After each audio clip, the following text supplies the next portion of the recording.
조선 후기 늦가을의 연풍 고을이었습니다. 들녘의 벼는 이미 베어졌고 싸늘한 바람이 초가 지붕 사이를 파고들었습니다.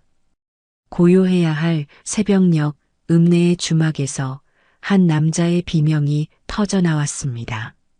살려줘라. 문이 벌컥 열리며 피투성이의 사내가 쓰러졌습니다. 그 옆에는 젊은 청년이 서 있었습니다. 그의 이름은 하온이라 했습니다. 22의 나이, 가난한 농가의 외아들로 언제나 말수가 적고 눈빛이 맑은 청년이었습니다. 그는 손에 피 묻은 칼을 쥐고 있었지만 얼굴엔 혼란과 공포가 얽혀 있었습니다. 사람들이 몰려들었습니다. 저놈이 찔렀다. 칼이 저 손에 있지 않느냐. 아이고, 이런 놈은 목을 쳐야지.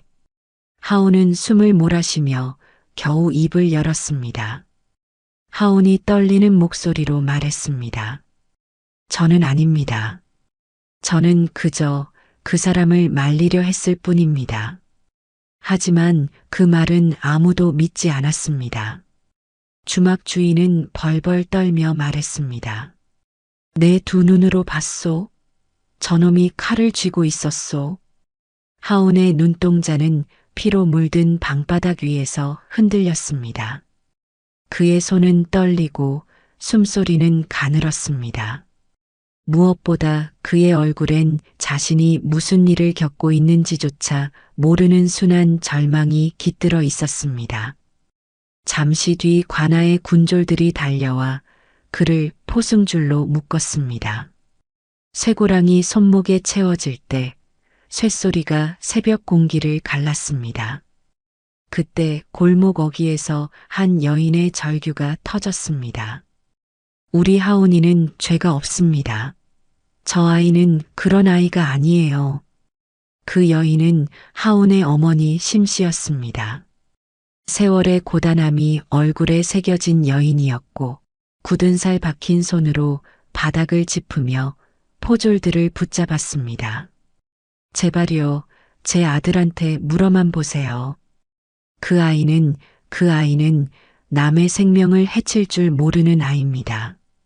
포졸은 냉정히 그녀의 손을 뿌리쳤습니다. 자리에서 당장 물러나시오. 심씨는 바닥에 주저앉아 오열했습니다.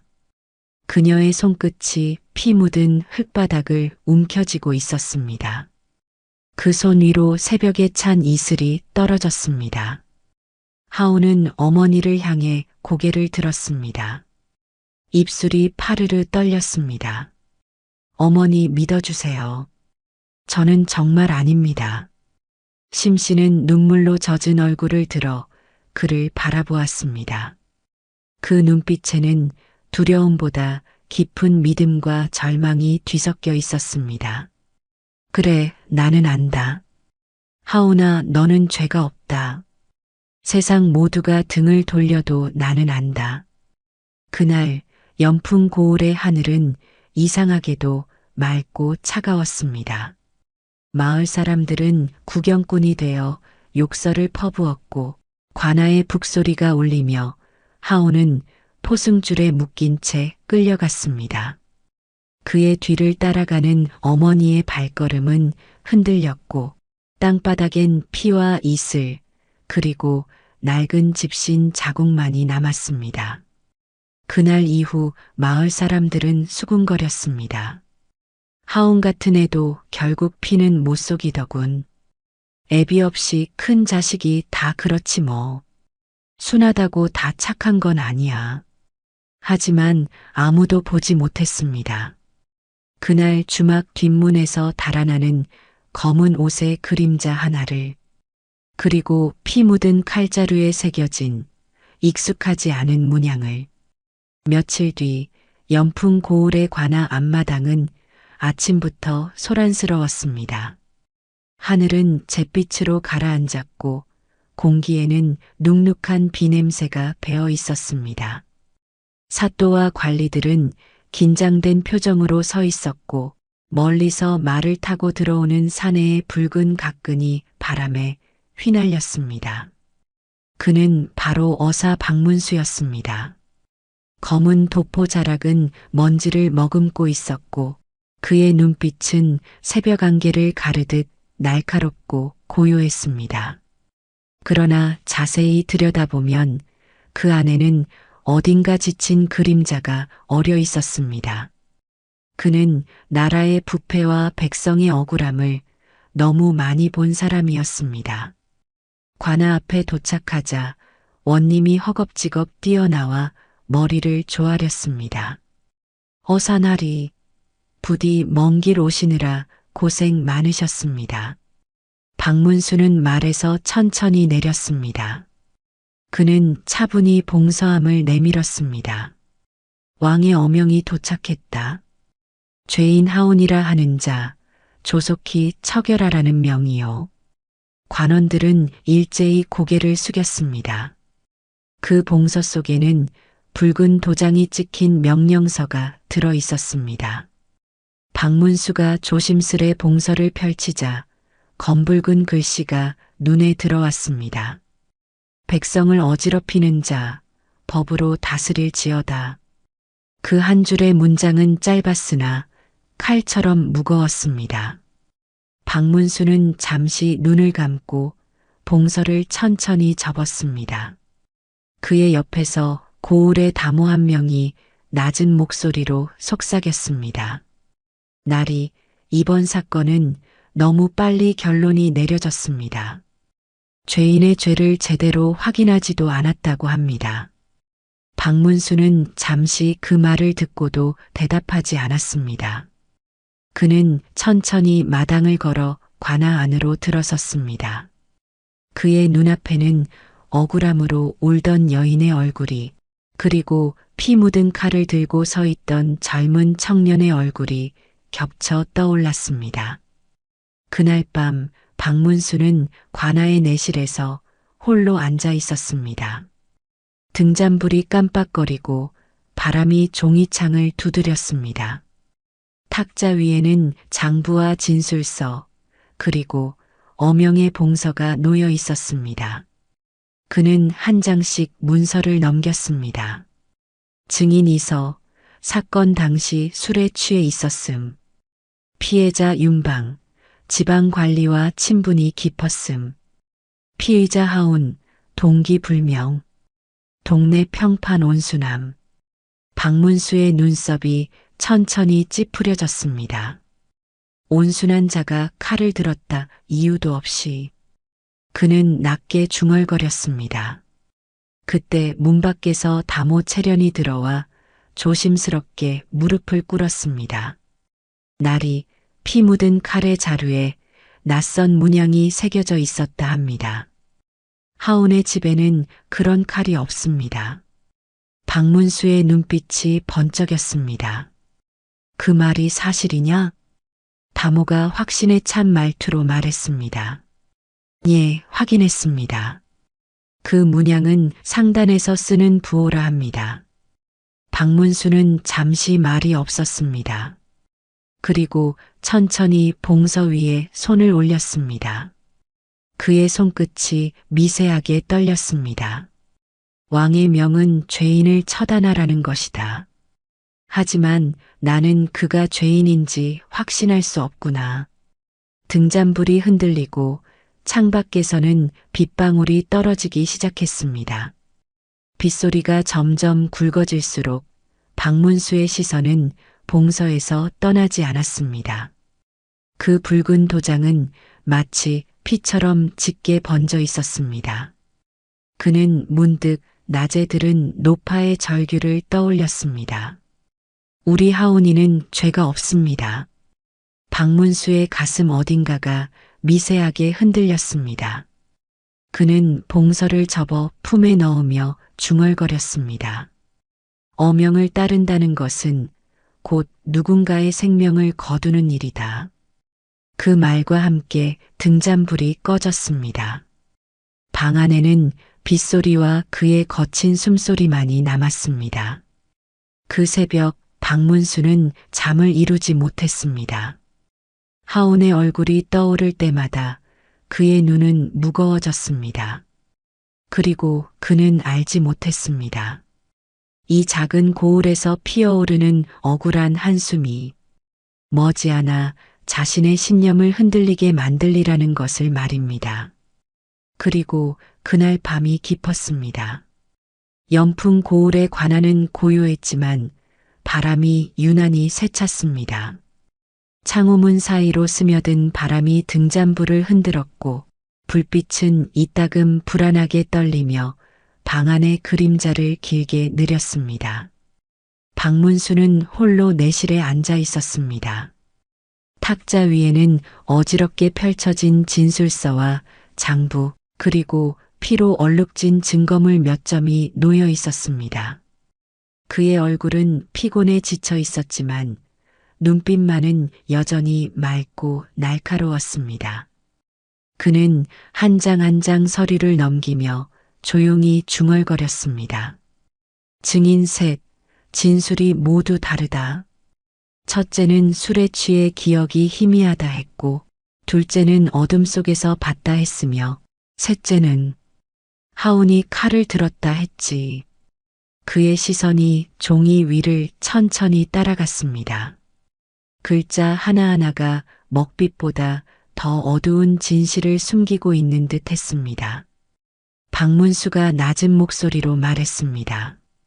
어째서 그리도 모두가 한 청년을 향해 손가락질하는가. 백성의 눈은 진실을 보는 눈이 아니라 두려움을 덜기 위한 눈이 되었구나.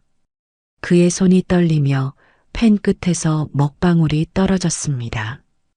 탁자 위의 등잔불이 그 순간 크게 흔들렸습니다. 그때 문 밖에서 조심스레 문 두드리는 소리가 들렸습니다. 탁, 탁. 날이 다모 채련입니다. 들어가도 되겠습니까? 박문수가 말했습니다. 들어오시오. 문이 열리자 젊은 다모 채련이 들어왔습니다. 그녀는 검은 단령을 입고 있었고 머리는 단정히 묶여 있었습니다. 손에는 작은 보자기가 들려 있었고 그 안에서 쇳빛이 반짝였습니다. 그리고 말을 이어갔습니다. 이것이 사건 현장에서 발견된 칼의 자루입니다. 죄인 하온의 집에는 이런 문양의 칼이 없다고 합니다. 박문수가 칼자루를 집어들었습니다. 빛바랜 자루에는 희미한 무늬가 새겨져 있었습니다. 그것은 상단의 표식, 장사를 하는 사람들만이 사용하는 부호였습니다. 박문수의 눈이 좁게 뜨였습니다.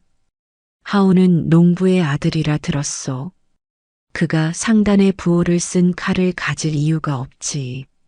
채련은 조심스럽게 대답했습니다. 예, 나리.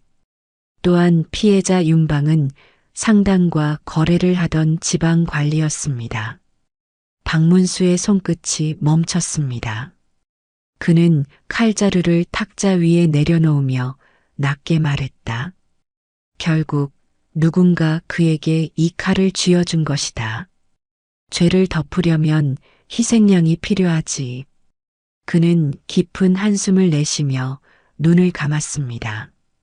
창밖에서는 빗방울이 떨어지기 시작했고 방 안 공기에는 젖은 흙냄새와 먹물향이 섞여 있었습니다. 박문수는 등잔불을 바라보다가 문득 봉서함을 보았습니다. 왕의 어명이 담긴 그 붉은 봉서. 그것은 그에게 칼과도 같은 무게였습니다. 그는 속으로 중얼거렸습니다. 어명을 어긴다면 죄가 될 것이고 어명을 따른다면 억울한 자가 죽겠지. 과연 무엇이 옳은가? 그의 눈가에 미세한 피로가 번졌습니다. 그는 손을 뻗어 장부를 덮으며 천천히 일어섰습니다. 창문을 열자 차가운 빗바람이 방 안으로 밀려들었습니다. 비냄새 속에서 관아 마당에 등불 몇 개가 보였습니다. 그곳엔 포졸 둘이 비를 맞으며 교대로 서 있었고 멀리 감옥의 창살 너머로 희미한 등불 하나가 흔들리고 있었습니다. 그 등불 아래 하온이 앉아 있었습니다. 그는 무릎을 세우고 고개를 숙인 채 잠든 듯 보였지만 박문수는 직감했습니다. 그 청년은 잠들지 못하고 두려움과 억울함 속에서 밤새도록 숨죽여 울고 있을 것이라는 것을. 그는 그 모습을 멀리서 바라보다가 눈을 감았습니다. 그리고 조용히 말했습니다. 저 청년이 죄인이라면 세상 모두가 죄인일 것이다. 박문수는 방으로 돌아와 다시 탁자에 앉았습니다. 등잔불이 흔들리는 가운데 그는 한 장의 종이를 꺼내 붓을 들었습니다. 그는 글씨를 또박또박 써내려갔습니다. 진실은 증거가 아니라 마음에 있다. 죄 없는 자를 살리려면 눈보다 마음으로 보아야 한다.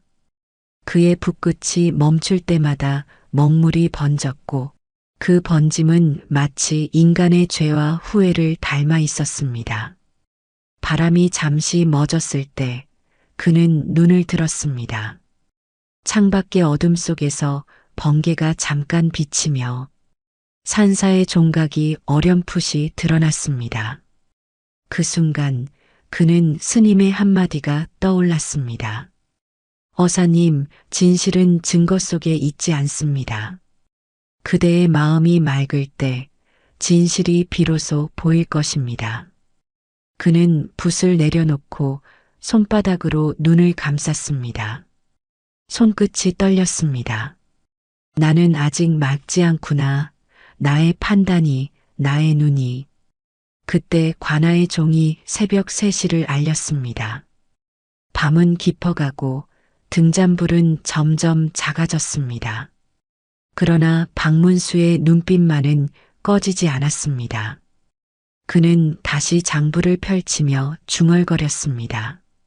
이 기록이 진실을 말하지 않는다 해도 나는 이 기록으로 진실을 찾아내겠다. 그의 붓끝이 다시 종이 위를 달렸습니다.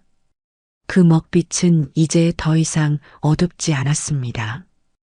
그것은 결심의 색이었고 한 사람의 생명을 살리고자 하는 조용한 불꽃의 빛이었습니다. 그 새벽 비는 잠시 멈추었습니다. 하늘엔 구름이 걷히고 어둠 사이로 희미한 새벽빛이 번졌습니다. 그리고 그 빛은 관아의 창을 비추며 박문수가 쓰던 장부 위로 부드럽게 내려앉았습니다. 그는 손을 멈추고 천천히 하늘을 올려다보았습니다. 이 새벽이 헛되지 않기를. 그의 목소리는 낮았지만 그 속에는 진실을 향한 간절함이 담겨 있었습니다. 새벽녘의 공기는 축축했습니다. 비가 밤새 내린 탓에 관아의 마당은 흙탕으로 변했고 새벽 바람이 차갑게 스며들었습니다. 박문수는 긴 도포를 여미며 감옥으로 향했습니다. 그의 눈빛은 잠을 이루지 못한 사람의 눈빛이었고 그 걸음은 결심과 의심 사이에서 무겁게 흔들렸습니다. 감옥의 문을 여는 순간 썩은 집 냄새와 눅눅한 습기가 코끝을 스쳤습니다. 박문수는 잠시 숨을 고르고 안으로 들어섰습니다. 감옥 안에는 한 청년이 앉아 있었습니다. 그가 바로 하온이었습니다. 하온은 얼굴이 초췌했습니다. 며칠째 먹지 못한 듯 볼은 움푹 꺼져 있었고 손목에는 포승줄 자국이 시퍼렇게 남아 있었습니다. 하지만 그의 눈빛은 의외로 맑았습니다. 두려움 속에서도 아직 꺼지지 않은 어떤 진심이 있었습니다. 박문수가 말했습니다. 하온이라 하였느냐? 하온은 고개를 들었습니다. 그의 목소리는 떨렸지만 단호했습니다. 예, 어사나리. 어사 박문수가 말했습니다. 너는 사람을 죽이지 않았다 주장하더구나. 하온이 조용히 고개를 끄덕였습니다. 그렇습니다. 저는 그날 주막에 갔을 뿐입니다. 비를 피하려고 잠시 들어갔는데 윤방이 먼저 저에게 덤벼들었습니다. 박문수가 눈썹을 찌푸렸습니다. 윤방이 왜 너를 해치려 했느냐? 하온이 다시 말을 이었습니다. 모르겠습니다. 다만 그날 상단 사람과 다투고 있었다는 말을 들었습니다. 박문수는 눈을 내리깔았습니다. 그 상단의 문양, 내가 가진 칼자루에도 새겨져 있더구나. 하온의 얼굴이 놀란 듯 굳어졌습니다. 그 칼은 제 것이 아닙니다. 저는 칼을 가져본 적도 없습니다. 사람들이 몰려왔을 때 제 손에 쥐어져 있었지만 그건 그때 이미 누군가 제 손에 쥐어준 것이었습니다. 박문수는 말없이 그를 바라보았습니다. 침묵이 길게 이어졌습니다. 감옥 안의 등잔불이 꺼질 듯 흔들렸고 두 사람의 그림자가 벽에 길게 드리워졌습니다. 한참 뒤 박문수가 천천히 입을 열었습니다. 너를 향한 증언은 셋이다. 모두가 내가 칼을 들었다고 했다. 하지만 나는 그들의 눈빛에서 두려움을 봤다. 하온은 놀란 듯 박문수를 바라보았습니다. 두려움이요?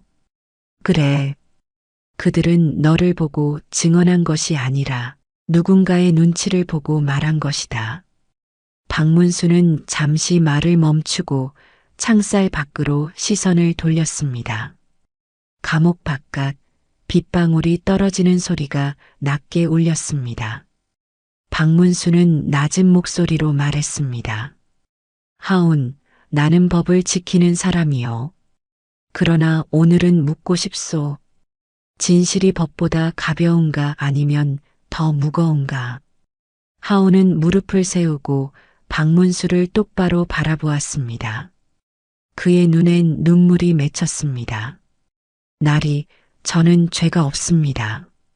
하지만 그걸 증명할 길이 없습니다. 저는 그저 어머니가 믿어주는 그 한마디에만 매달려 살고 있습니다. 박문수의 손끝이 미세하게 떨렸습니다. 그는 고개를 숙이며 조용히 말했습니다. 어머니가 믿는다는 말, 그 믿음이 너를 살릴 수도 있겠구나. 하온이 입술을 깨물었습니다. 어머니는 매일 이곳에 오십니다. 비가 오나 눈이 오나 문 앞에서 저를 부르십니다. 저는 그 목소리를 듣는 게 고통입니다.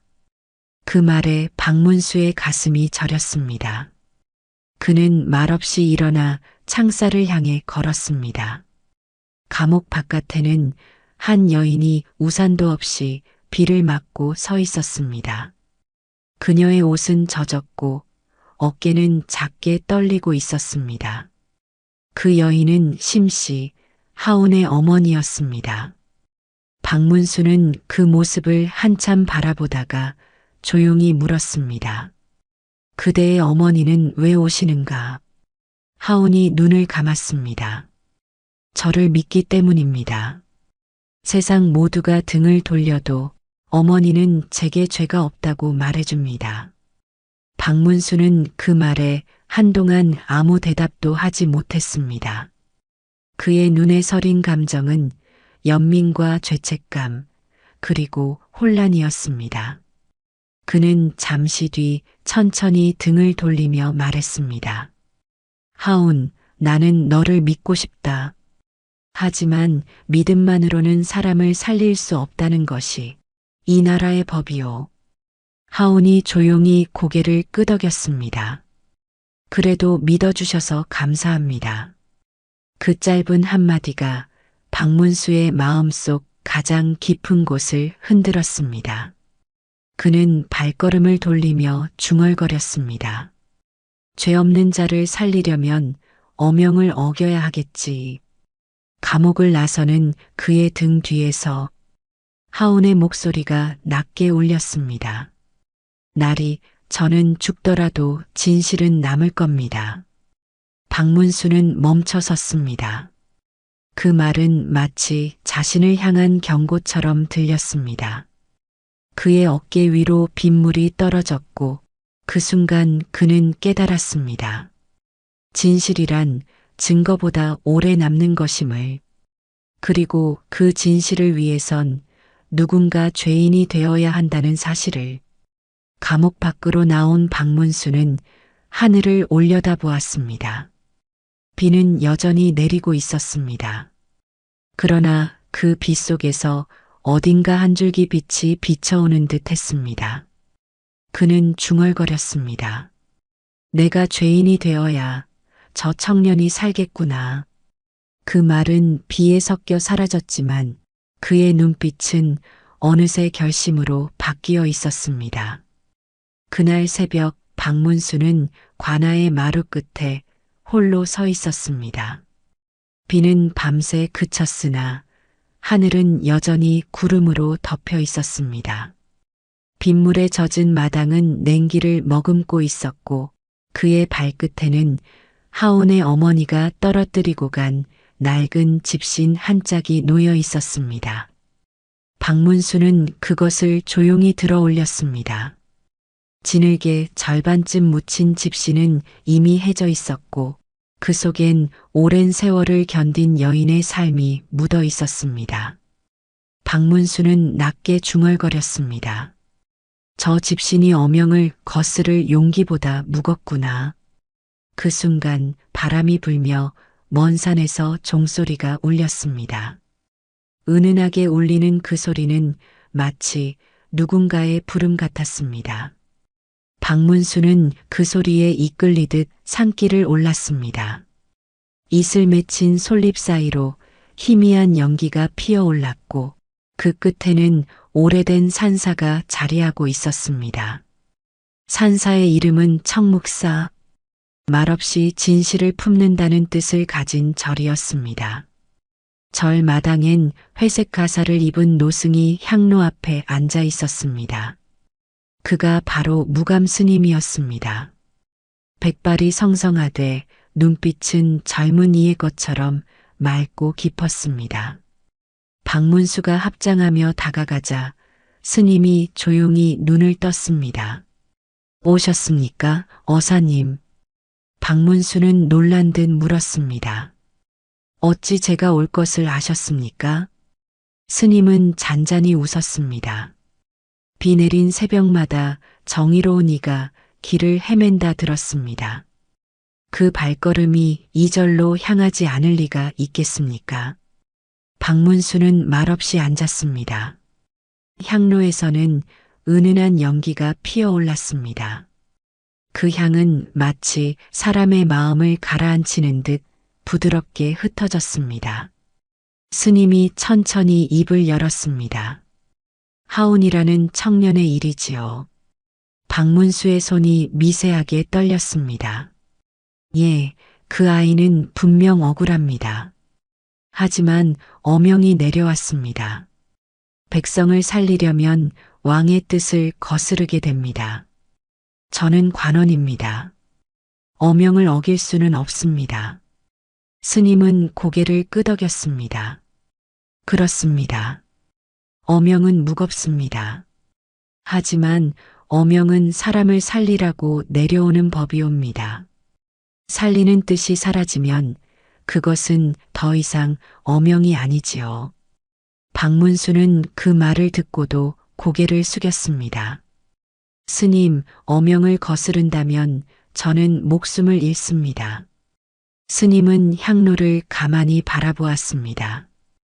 어사님, 향을 피우면 불길이 그 향을 태워 냄새를 냅니다. 불은 고통이고 향은 마음입니다. 고통 없이 향은 피지 않습니다. 박문수의 눈빛이 흔들렸습니다. 스님은 조용히 말을 이었습니다. 어명은 칼입니다. 칼은 사람을 지키기 위해 쓰여야지 사람을 자르기 위해 써서는 안 됩니다.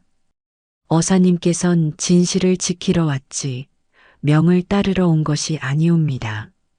잠시 정적이 흘렀습니다. 산새 한 마리가 가지 위를 스쳐 날아갔습니다. 그 순간 향 연기가 스님의 손끝을 따라 흩어지며 공중에 글자처럼 피어올랐습니다. 진실은 칼이 아니라 향으로 피워야 한다.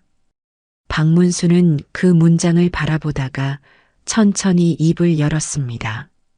스님, 진실이 향이라면 그 향을 피우는 불은 무엇입니까? 스님이 고요한 눈빛으로 그를 보았습니다. 그 불은 어사님의 마음입니다. 그 한마디에 박문수의 눈가가 흔들렸습니다. 그는 손끝을 모아 합장했습니다. 스님, 저는 어명을 거역한 죄로 목숨을 잃을 수도 있습니다. 스님이 말을 이었습니다. 그렇다면 그 목숨으로 죄 없는 자를 살리십시오. 그것이 진정한 어사의 길입니다. 박문수의 입술이 굳게 다물렸습니다. 그의 가슴 속에서는 두 세계가 충돌했습니다. 왕의 명을 따르는 관원으로서의 자신, 그리고 진실을 지키고자 하는 인간으로서의 자신. 스님은 마지막으로 그를 바라보며 조용히 덧붙였습니다. 진실은 늘 늦게 오지만 결코 길을 잃지 않습니다. 어사님, 진실이 오기 전에 사람이 죽지 않도록 하십시오. 그 말은 산사의 종소리처럼 오래 울렸습니다. 박문수는 자리에서 일어섰습니다.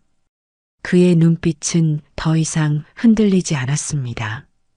그는 허리를 깊이 숙이며 말했습니다. 스님, 그 말씀 가슴에 새기겠습니다. 그는 절을 나서며 하늘을 올려다보았습니다. 짙은 구름 사이로 햇빛 한 줄이 내려와 산사 지붕 위에 걸렸습니다. 그 빛은 마치 스님이 남긴 말처럼 조용하고 따뜻했습니다. 산을 내려오는 길, 박문수의 눈에 눈물이 맺혔습니다. 그는 스스로에게 속삭였습니다.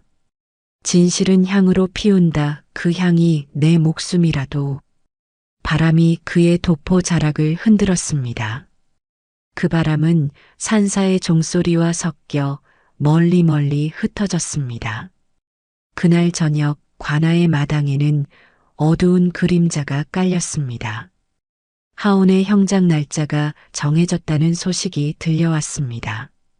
박문수는 붓을 들고 봉서를 바라보다가 결국 붓을 내려놓고 두 눈을 감았습니다. 그의 마음속에는 스님의 말이 맴돌았습니다. 어명을 지키면 임금은 살고 백성은 죽습니다. 백성을 살리면 어사님이 죽습니다. 어느 쪽이 옳습니까? 그날 밤 박문수는 등잔불 아래에서 자신의 이름을 마지막 줄에 조용히 써넣었습니다. 어명을 거슬러 죄 없는 자를 살리겠다. 그 순간 등잔불이 유난히 밝게 타올랐습니다. 그 불빛은 향 연기처럼 일렁이며 그의 얼굴을 비췄습니다. 그 눈빛 속엔 두려움보다 단단한 결심이 깃들어 있었습니다. 그로부터 며칠이 흘렀습니다. 비구름이 걷히자 연풍 고울의 하늘은 이상하리만큼 맑았습니다. 그러나 그 맑음은 평온이 아닌 폭풍 전의 고요처럼 느껴졌습니다. 관아의 마당에는 긴 장정들이 서 있었고 사또는 얼굴이 굳은 채 상단에서 올라온 편지를 들고 있었습니다. 그 편지엔 붉은 봉인이 찍혀 있었습니다. 왕의 두 번째 어명이었습니다. 하온이라 하는 자, 살인죄로 사형에 처하라. 백성의 불안을 잠재우는 것이 곧 왕의 뜻이다. 그 한 줄의 글귀가 관아 전체를 얼어붙게 만들었습니다. 사또는 봉서를 두 손으로 쥐고 말했습니다. 이제 더는 미룰 수 없습니다. 어사 나리께서도 어명을 거스르실 순 없을 것입니다. 박문수는 아무 말 없이 봉서를 바라봤습니다. 그의 손끝이 서서히 움켜쥐어졌습니다. 붉은 도장이 새겨진 종이 한 장이 지금 한 청년의 목숨보다 더 무겁게 느껴졌습니다. 박문수는 조용히 대답했습니다. 어명은 명이요, 명은 곧 칼이다. 허나 그 칼이 누구를 베어야 옳은가, 그것이 문제로다. 사또는 난감한 표정을 지었습니다. 날이, 저희도 백성의 눈치를 봅니다. 하온을 처형하지 않으면 이 고을은 불안에 휩싸일 것입니다. 박문수는 냉정히 그를 바라보았습니다. 불안은 진실이 드러나지 않아서 생기는 것이요. 거짓으로 만든 평화는 더 큰 불안을 낳지. 사또는 대꾸하지 못하고 고개를 숙였습니다. 박문수는 봉서를 품에 넣으며 말했습니다.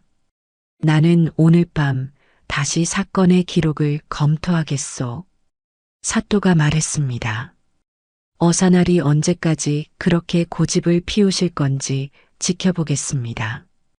그리고 그날 밤 관아의 등잔불이 새벽까지 꺼지지 않았습니다. 박문수는 장부를 펴놓고 증언서와 날짜를 다시 맞춰보았습니다. 그의 손끝이 어느 대목에서 멈췄습니다. 피해자 윤방은 사건 전날 밤 상단 사람과 술자리를 가졌으며 다음 날 아침 하온의 아버지가 일하던 논 근처에서 싸운 흔적이 있었다. 박문수는 속으로 중얼거렸습니다. 하온의 아버지는 몇 해 전 홍수로 돌아가셨다 했다. 그 논이라면 지금은 상단이 차지하고 있지. 그 순간 그는 모든 조각이 맞아들어가는 것을 느꼈습니다. 윤방은 상단의 금전을 횡령했고 그걸 알게 된 상단은 윤방과 다툼 끝에 살해하고 그 일을 덮기 위해 하온에게 누명을 씌운 것이 분명했습니다. 그러나 그 증거를 밝힐 시간은 없었습니다. 새벽에 종소리가 울리자 감옥의 문 앞에서 포졸들이 움직이기 시작했습니다. 하온의 형장 날짜가 바로 오늘이었습니다. 박문수는 자리에서 일어섰습니다. 그의 눈은 붉게 충혈되어 있었고 손은 떨렸습니다. 그는 자신에게 물었습니다. 왕의 명을 따를 것인가, 진실을 따를 것인가. 그때 스님의 말이 머릿속을 스쳤습니다. 진실은 칼이 아니라 향으로 피워야 한다. 박문수는 깊은 숨을 내쉬었습니다. 그리고 조용히 붓을 들어 어명서를 다시 펼쳤습니다. 붓끝이 먹에 잠기자 검은 물방울이 종이에 번졌습니다. 그는 붓으로 글귀 하나를 지웠습니다. 사형에 처하라. 그리고 그 아래에 새롭게 써넣었습니다. 진실이 드러날 때까지 형을 유보하라. 그의 손끝이 떨렸지만 눈빛만은 단단했습니다. 그는 봉서를 다시 접고 관아 마루로 나섰습니다. 그때 사또와 관리들이 몰려와 말렸습니다. 어사날이 감히 어명을 바꾸시다니 이건 역심입니다. 박문수는 담담하게 대답했습니다. 왕께서 진실을 원하신다면 나는 그 뜻을 따를 뿐이요. 왕이 거짓을 원하신다면 나는 백성을 따르겠소. 그의 목소리는 낮았지만 마당 가득히 울려 퍼진 그 말은 칼보다 날카로웠습니다. 사또는 겁에 질린 눈빛으로 물러났습니다. 이 일을 한양에 보고하겠습니다. 나리께서 큰 벌을 받으실지도 모릅니다.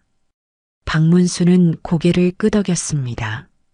벌이 두렵다면 진실을 밝히지 못하겠지. 그는 감옥을 향해 걸어갔습니다. 하온은 그를 보자 놀란 눈으로 일어났습니다. 날이 오늘이 제 처형 날이라 들었습니다.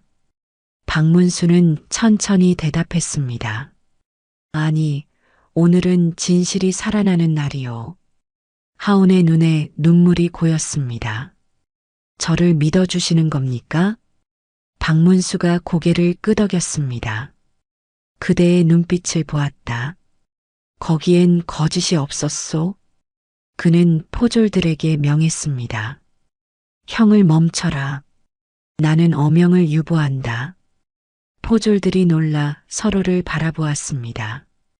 누구도 감히 그 명령을 거역하지 못했습니다. 그날 오후 봉서가 다시 한양으로 향했습니다. 형 유보라는 단어가 새겨진 그 서찰은 왕의 분노를 부를 것이 분명했습니다. 그러나 박문수는 두려워하지 않았습니다. 그는 그날 밤 자신의 이름으로 짧은 편지를 써 남겼습니다. 죄 없는 자를 살리려면 나부터 죄인이 되어야 한다. 그는 봉투를 봉하고 등잔불을 끄며 중얼거렸습니다. 이제부터 내가 죄인이다. 하지만 이 죄는 두렵지 않다. 창밖으로 바람이 불어왔습니다. 달빛이 그의 얼굴을 비추고 있었습니다. 그의 눈빛엔 두려움 대신 고요한 결심이 깃들어 있었습니다. 그리고 그날 밤 한 줄기 향 연기가 청묵사의 하늘 위로 피어올랐습니다. 무감 스님은 산사에서 조용히 눈을 감고 합장했습니다. 어사님, 향이 올랐습니다. 이제 진실이 그 불길 속에서 태어나겠지요. 처형이 유보되고 다음날 새벽의 공기는 칼날처럼 차가웠습니다. 산 아래 안개가 짙게 깔리고 관아 앞마당엔 이미 포졸들과 백성들이 모여 있었습니다. 그들은 모두 숨죽인 채 마치 오늘이 죄인의 날인 듯 형장을 바라보았습니다. 그 가운데 하온은 포승줄에 묶인 채 무릎을 꿇고 있었습니다. 손목의 피멍은 시퍼랬고 얼굴은 며칠간 잠을 이루지 못한 사람의 얼굴이었습니다. 하온의 어머니 심씨는 멀찍이서 그 모습을 보고 있었습니다. 비단 아닌 헌 옷자락은 흙에 젖어 있었고 그녀의 두 손은 기도하듯 모아져 있었습니다. 입술은 말라붙었고 눈물은 이미 마를 대로 말라 있었습니다. 포졸 하나가 외쳤습니다. 죄인 하온, 왕의 명에 따라 사형을 집행하라. 북소리가 울렸습니다. 짧고도 무겁게 공기를 갈랐습니다. 그 순간 마당 끝에서 박문수가 걸어 나왔습니다.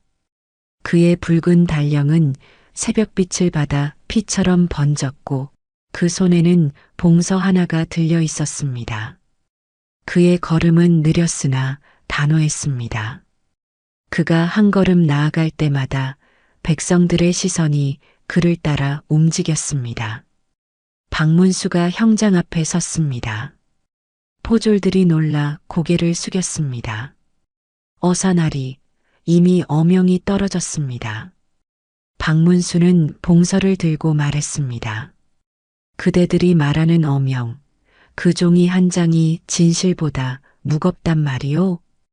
그의 목소리는 낮았지만 마당의 모든 이가 들을 만큼 단단했습니다. 그는 봉서를 펼쳤습니다. 새벽의 바람이 그 종이를 흔들었고 그 붉은 도장이 햇빛에 반짝이며 피빛으로 물들었습니다. 박문수가 외쳤습니다. 이 봉서에는 백성을 다스리라 적혀 있다. 그러나 나는 이제 다스림이 아니라 살림을 택하겠다. 그는 봉서를 높이 들어 찢었습니다. 붉은 도장이 찢겨나가며 흩날렸습니다. 백성들의 입에서 탄성이 터져 나왔습니다. 저럴 수가 어사나리가. 사또는 얼굴이 하얗게 질리며 소리쳤습니다. 어사나리, 어명을 거역하시면 반역이 옵니다. 박문수가 그를 바라보며 천천히 대답했습니다. 반역이란 무엇이오? 진실을 지키는 것이 죄라면 나는 기꺼이 반역자가 되겠소. 그의 눈빛에는 단 한 점의 흔들림도 없었습니다. 그는 하온에게 다가가 포승줄을 풀었습니다. 하온은 믿기지 않는 듯 눈을 크게 떴습니다. 날이 정말입니까? 박문수는 단호하게 말했습니다. 하온, 너의 눈빛 속엔 거짓이 없었다. 오늘 나는 그 눈을 믿겠다. 그 말이 끝나자마자 포졸들이 뒤로 물러섰습니다. 백성들은 웅성거렸습니다. 누군가는 두려워했고 누군가는 눈물을 흘렸습니다. 하온의 어머니 심씨가 마당 안으로 뛰어들어왔습니다. 그녀는 아들을 붙잡고 울부짖었습니다. 하온아, 하온아, 살아있구나. 박문수는 그 모습을 바라보다가 하늘로 고개를 들었습니다. 새벽빛이 점점 짙어지며 구름 사이로 햇살 한 줄기가 내려왔습니다. 박문수는 낮은 목소리로 중얼거렸습니다. 무감스님, 향이 피어오릅니다. 그 불길이 제 목숨이라도 진실을 태우겠습니다. 사또는 무릎을 꿇은 채 떨리는 목소리로 말했습니다. 어사나리 왕께 이 일을 어떻게 보고하실 생각이십니까? 박문수는 미소 아닌 미소를 지었습니다. 진실을 보고하지 못한다면 어사가 아니지요. 그는 봉서의 조각 하나를 주워들었습니다. 그 조각에는 붉은 글씨 한 줄이 남아 있었습니다. 백성을 살리라. 박문수는 그것을 하늘로 들어올리며 말했습니다. 어명이란 바로 이것이다. 그 말과 함께 새벽의 바람이 불었습니다. 찢어진 봉서의 조각들이 흩날리며 붉은 빛을 머금은 채 하늘로 솟아올랐습니다. 그 빛이 마치 향 연기처럼 번져 형장과 산사 그리고 백성들의 눈 위를 덮었습니다. 그날 이후 연풍 고을 사람들은 말했다 합니다. 그날의 새벽 피로 물든 형장은 향으로 덮였고 어사는 죄를 짊어지고 진실을 살렸다. 박문수는 그날 이후 관할을 떠나 잠시 산사로 몸을 숨겼습니다. 그는 자신을 기다리는 벌을 알고 있었지만 그의 눈빛에는 두려움이 아닌 평온이 깃들어 있었습니다. 그리고 며칠 후 연풍 고을에 조정의 기병이 들이닥쳤습니다. 그들은 왕의 깃발을 앞세우고 서슬 퍼런 명패를 내걸었습니다. 어사 박문수, 어명을 거역하고 죄인을 풀어주었으니 즉시 한양으로 압송하라. 백성들은 관아 앞에서 무릎을 꿇었습니다. 누구도 말을 하지 못했습니다. 그날 형장을 멈춘 사람은 죄인이 아니라 백성을 살린 어사였기 때문입니다. 박문수는 결박된 채 마당에 섰습니다. 그의 얼굴에는 두려움 대신 고요한 미소가 깃들어 있었습니다. 포졸이 외쳤습니다. 어사나리, 어명을 거스른 것은 대역죄요. 박문수가 담담히 말했습니다. 나는 어명을 어긴 것이 아니라 어명의 뜻을 바로 세운 것이요. 그 말에 군졸들이 잠시 주춤했습니다. 그는 뒤를 돌아보았습니다. 멀리 하온과 어머니가 눈물로 그를 바라보고 있었습니다. 하온이 떨리는 목소리로 외쳤습니다. 나리, 저를 살려주신 그 은혜 어떻게 갚아야 합니까? 박문수가 조용히 대답했습니다. 살아있으시오. 그것이면 좋카오. 그 말을 남기고 박문수는 포승줄에 묶인 채 한양으로 향했습니다. 며칠 뒤 한양 형조의 옥에 그가 도착했습니다. 두꺼운 돌벽과 좁은 창살 사이로 겨우 햇빛 한 줄이 들어왔습니다. 박문수는 그 빛 아래에 앉았습니다. 그의 도포는 이미 먼지투성이었고 손에는 붓 대신 쇠사슬이 걸려 있었습니다. 그럼에도 그의 눈은 맑았습니다. 그는 마음속으로 중얼거렸습니다. 진실을 위해 죄인이 되었으니 이제야 비로소 사람답구나. 그는 옆에 있던 먹을 물에 섞어 손가락으로 벽에 글을 쓰기 시작했습니다. 글씨는 거칠었지만 그 마음은 고요했습니다. 죄 없는 자를 살리려면 나부터 죄인이 되어야 한다. 진실은 늦게 오지만 반드시 오리라. 그는 손끝에 묻은 먹을 바라보았습니다. 그 먹빛은 마치 향의 그 흐름 같았습니다. 그가 살리고자 했던 생명이 지금 이 어둠 속 어딘가에서 숨쉬고 있을 것만 같았습니다. 그때 옥문이 삐걱 열렸습니다. 무감 스님이 법복 위에 누더기 장삼을 걸치고 들어왔습니다. 그는 허리를 굽혀 조용히 합장했습니다. 어사님, 부디 마음을 괴로워하지 마십시오. 박문수가 약하게 웃었습니다. 스님, 제게 괴로움은 없습니다. 다만 이 나라가 진실을 늦게 알아볼까 두렵습니다. 스님이 고개를 끄덕였습니다. 어사님, 진실은 늦게 오는 법입니다. 하지만 늦게 온 진실은 결코 사라지지 않습니다. 박문수의 눈가가 붉게 젖었습니다. 그는 떨리는 목소리로 말했습니다. 스님, 제가 한 일은 그저 한 청년의 목숨을 살린 것뿐입니다. 하지만 임금께선 그걸 죄로 보겠지요. 스님은 미소를 지었습니다. 임금이 진실을 두려워한다면 그 또한 어사님이 깨우쳐야 할 백성입니다. 박문수는 잠시 말을 잃었습니다. 그는 고개를 들어 작은 창살 너머로 하늘을 바라보았습니다. 그곳엔 작은 새 한 마리가 날아들어 노래했습니다. 그 노래는 마치 산사의 종소리처럼 고요하게 울렸습니다. 스님이 말했습니다. 어사님, 오늘 제가 향을 피워드리겠습니다.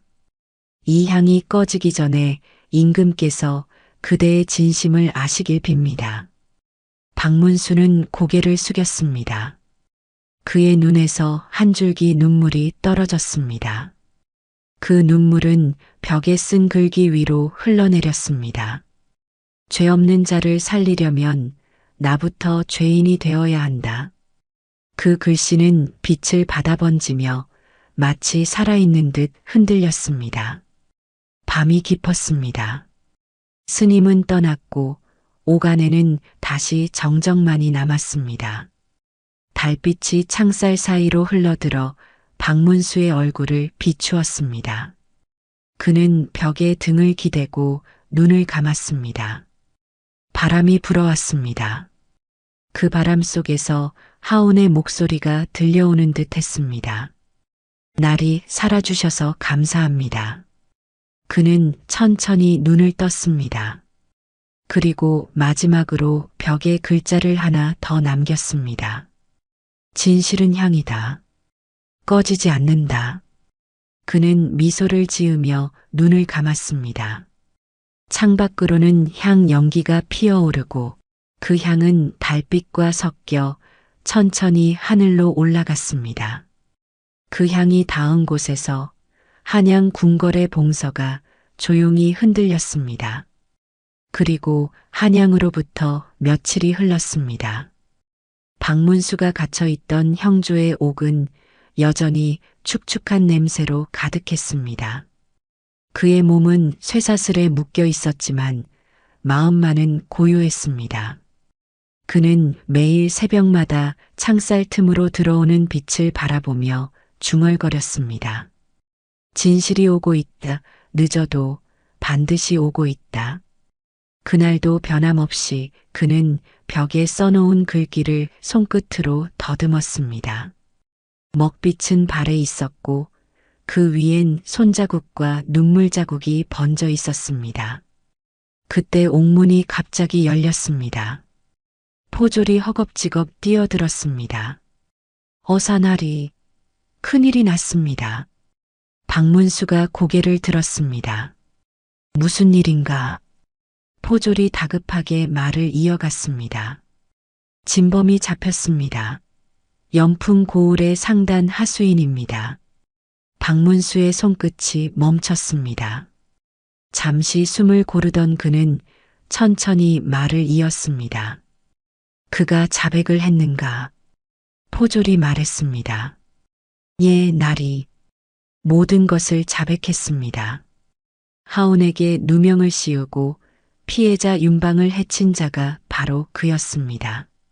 상단의 금전을 횡령한 사실이 드러났습니다.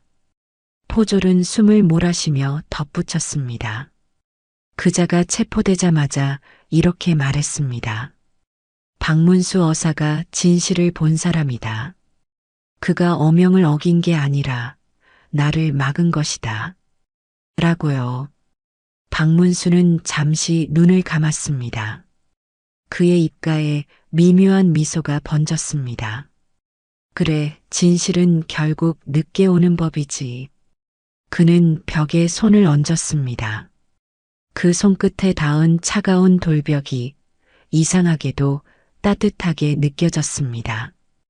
포졸은 계속 말했습니다. 이미 그 자백이 궁궐에 전해졌습니다. 임금께서 크게 노하셨다가 다시 침묵하셨다 합니다. 그리고 어사나리를 다시 부르라 명하셨습니다. 박문수의 눈빛이 흔들렸습니다. 왕께서 나를 부르신다고? 예, 조정의 대신들이 말렸지만 임금께서는 말씀하셨습니다. 어명을 어긴 자가 나라를 바로 세웠구나. 라고요. 그날 저녁 형조의 오간에는 이례적으로 등잔불이 켜졌습니다. 포졸들이 죄인에게 등불을 내주는 일은 거의 없었습니다. 하지만 그날만큼은 달랐습니다. 박문수는 등잔 앞에 앉았습니다. 그 불빛은 작았지만 따뜻했습니다. 그는 손을 모으며 조용히 속삭였습니다. 스님, 향이 꺼지지 않았습니다. 이 불길이 바로 그 향이었군요. 그는 그 불빛에 얼굴을 비추며 천천히 붓을 들었습니다. 포졸이 놀라 물었습니다. 날이 이 시간에 글을 쓰시렵니까? 박문수가 고개를 끄덕였습니다. 마지막으로 한 줄만 남기고 싶소. 그는 얇은 종이 한 장을 꺼내 글을 적었습니다. 진실은 늦게 오지만 반드시 온다. 그 길이 멀어도 그 향은 꺼지지 않는다. 그의 손끝이 멈출 때 등잔불이 흔들렸습니다. 그는 고개를 들고 창문 너머의 밤하늘을 바라보았습니다. 달이 높이 떠 있었고 그 달빛은 옥살의 쇠창살 위로 부드럽게 흘러내렸습니다. 그 순간 옥문이 다시 열렸습니다. 포졸이 고개를 숙이며 말했습니다. 어사날이 석방명이 내려왔습니다. 박문수는 놀란 듯 고개를 들었습니다. 석방명이라 했는가? 포졸이 말했습니다. 예, 왕께서 직접 내리셨습니다. 박문수, 죄가 없으며 오히려 나라의 눈이다. 그 말이 끝나자 방 안의 공기가 달라졌습니다. 박문수는 천천히 눈을 감았습니다. 입가에는 평온한 미소가 번졌습니다. 그는 자리에서 일어나 두 손으로 합장했습니다. 전하, 이제야 나라가 빛을 봅니다. 그의 목소리는 낮았지만 그 울림은 깊었습니다. 그날 밤 무감 스님은 청묵사에서 향로를 피웠습니다. 향이 타오르며 연기가 하늘로 올랐습니다. 스님이 눈을 감고 중얼거렸습니다. 어사님, 이제 향은 스스로 꺼지겠지요. 진실이 불이 되었으니 향은 쉴 때가 되었으니까요. 그리고 다음 날 연풍 고을의 마을 사람들은 관아 마당에 걸린 붉은 글귀 하나를 보았습니다. 죄 없는 자를 살리려면 죄인이 되어야 한다. 그 아래에는 박문수의 이름이 또렷이 새겨져 있었습니다. 그 글귀는 바람에 펄럭이며 햇빛을 받아 반짝였습니다. 백성들은 그 글귀를 보며 조용히 머리를 숙였습니다. 하웅과 그의 어머니 심씨는 그 앞에 무릎을 꿇고 눈을 감았습니다. 심씨가 떨리는 목소리로 말했습니다. 어사님, 이 은혜를 어찌 잊겠습니까? 이 나라에 아직 하늘이 있음을 보여주셨습니다. 그날 밤 한양의 궁궐 위로 은은한 달빛이 내렸습니다. 임금은 홀로 서책을 넘기다 한 장의 편지를 꺼냈습니다. 그 편지에는 박문수가 옥에서 쓴 문장이 적혀 있었습니다. 진실은 늦게 오지만 반드시 온다. 임금은 한참 동안 그 문장을 바라보다가 붓을 들어 봉서 하나를 새로 썼습니다. 진실을 지킨 자에게 상을 내리노라. 어사 박문수, 그의 죄를 사하라. 그 밤 달빛 아래의 한양은 조용했습니다. 그러나 그 고요함 속에서 향 하나가 피어올랐습니다. 그 향은 바람을 타고 천천히 청묵사로 그리고 연풍 고울로 흘러가 사라졌습니다. 그 향이 남긴 냄새는 오래도록 사람들의 기억 속에 머물렀습니다. 그것은 두려움의 냄새가 아닌 진실이 살아있는 냄새였습니다. 한양의 궁궐, 근정전한. 밤은 깊었고 등불은 거의 다 타들어가고 있었습니다. 임금은 홀로 붉은 골룡포 차림으로 책상 앞에 앉아 있었습니다. 탁자 위에는 수많은 봉서들이 어지럽게 흩어져 있었고 그 가운데 한 장의 낡은 종이가 유독 눈에 띄었습니다. 그것은 바로 박문수의 옥중 편지였습니다. 먹이 번져 있었고 글씨는 삐뚤었지만 그 문장은 힘이 있었습니다. 죄 없는 자를 살리려면 나부터 죄인이 되어야 한다. 진실은 늦게 오지만 반드시 온다. 임금은 한참 동안 그 글귀를 바라보았습니다. 눈빛이 흔들렸습니다. 그는 손끝으로 그 글자를 천천히 짚으며 중얼거렸습니다.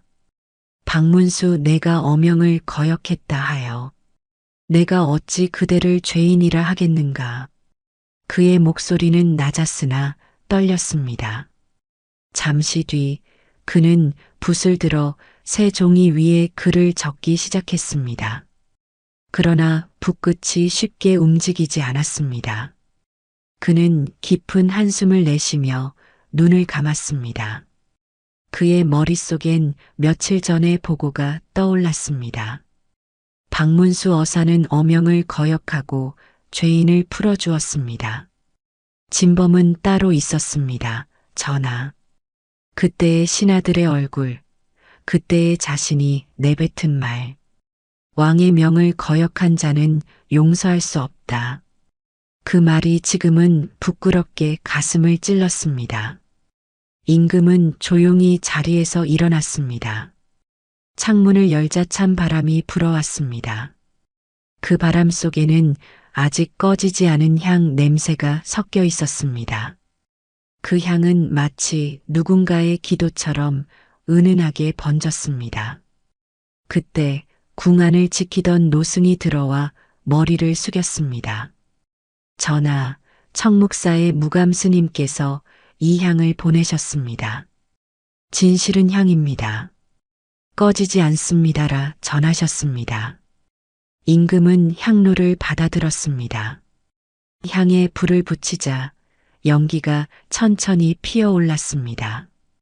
그 연기가 봉서 위로 흘러가며 마치 글자 하나하나를 감싸는 듯 했습니다. 임금은 향 연기를 바라보며 낮게 중얼거렸습니다. 진실은 향 박문수, 그대는 왕보다 더 높은 법을 따랐구나.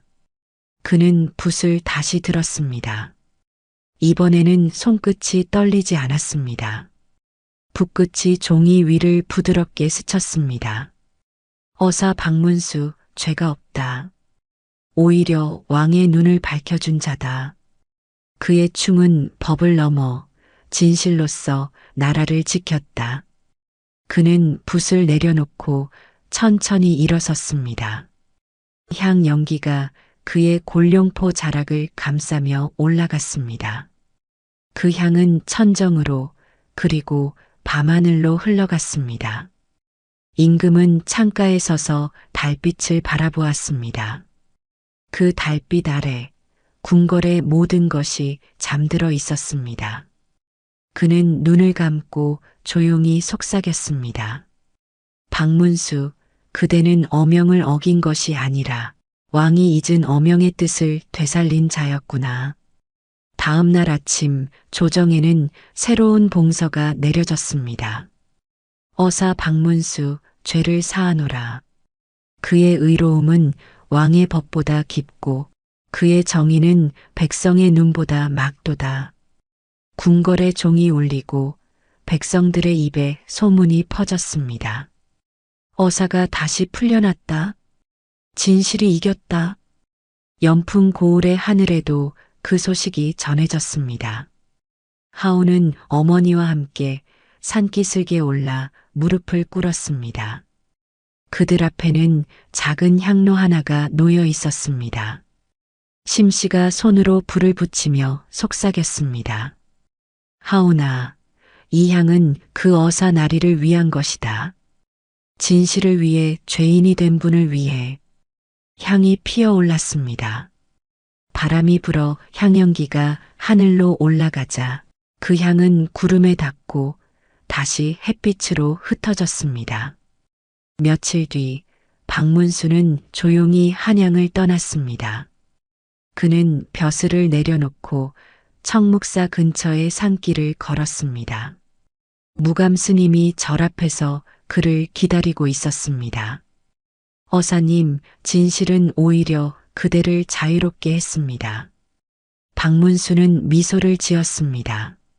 스님, 이제 향이 꺼졌습니다. 스님이 고개를 저었습니다. 아닙니다. 진실을 믿는 한 향은 꺼지지 않습니다. 그 말에 박문수는 하늘을 올려다보았습니다. 푸른 하늘 위에 희미한 연기가 피어오르고 있었습니다. 그 향은 스스로 꺼지지 않았습니다. 그는 미소를 지으며 합장했습니다. 그렇다면 이 나라의 향은 아직 살아있겠군요. 바람이 불고 잎이 흔들렸습니다. 그의 도포 자락이 나부끼는 사이 산 위의 종이 3번 울렸습니다. 그 소리는 마치 하늘이 내리는 대답 같았습니다. 그 후 사람들은 이렇게 전했습니다. 죄 없는 자를 살리려면 죄인이 되어야 한다. 어사 박문수, 그는 법보다 사람을 믿은 자였다. 그의 이름은 관직의 기록보다 백성의 마음에 오래 남았습니다. 그리고 매년 봄이 오면 연풍의 마을 사람들은 작은 향로를 피워 올리며 이 말을 되새겼습니다. 진실은 향이다. 꺼지지 않는다.